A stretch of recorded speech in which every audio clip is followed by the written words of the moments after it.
this. What's happening here, what's happening now, this reminds me of the story of my great-grandfather's great-grandfather, John White.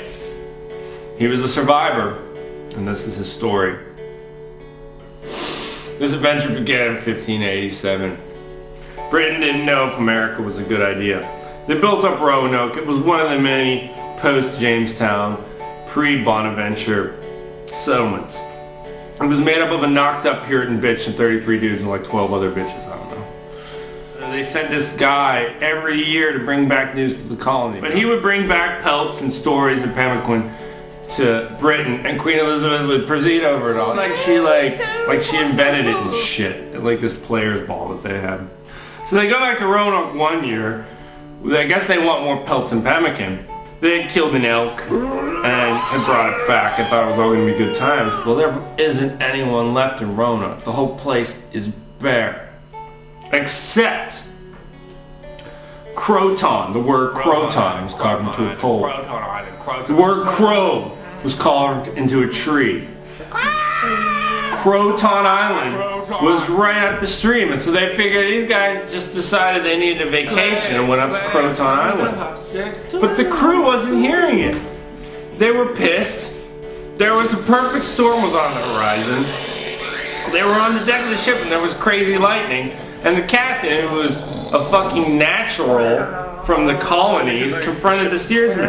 Now the captain is like, those are my people.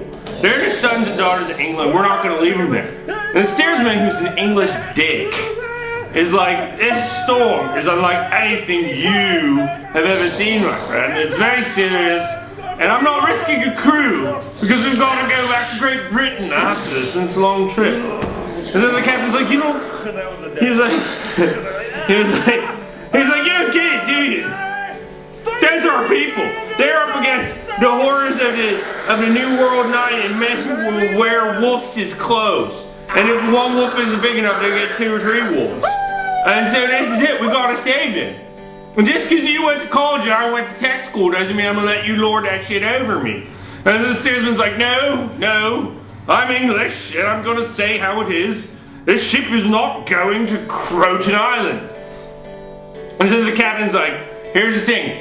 I know they're there. First of all, I've always hated you because your fucking nose is red all the time and you're an ugly son of a bitch. Look over there. They're there. Look. There's a guy drinking beer out of a fucking baby over there. And if you don't realize that they're playing some sort of weird twister dancing game and having a fun time up there, while you want to go back to Queen England, I'm out of here. So he grabs the first baby. Remember, that bitch was pregnant. She had a kid named Virginia Dare. They called her Ginny.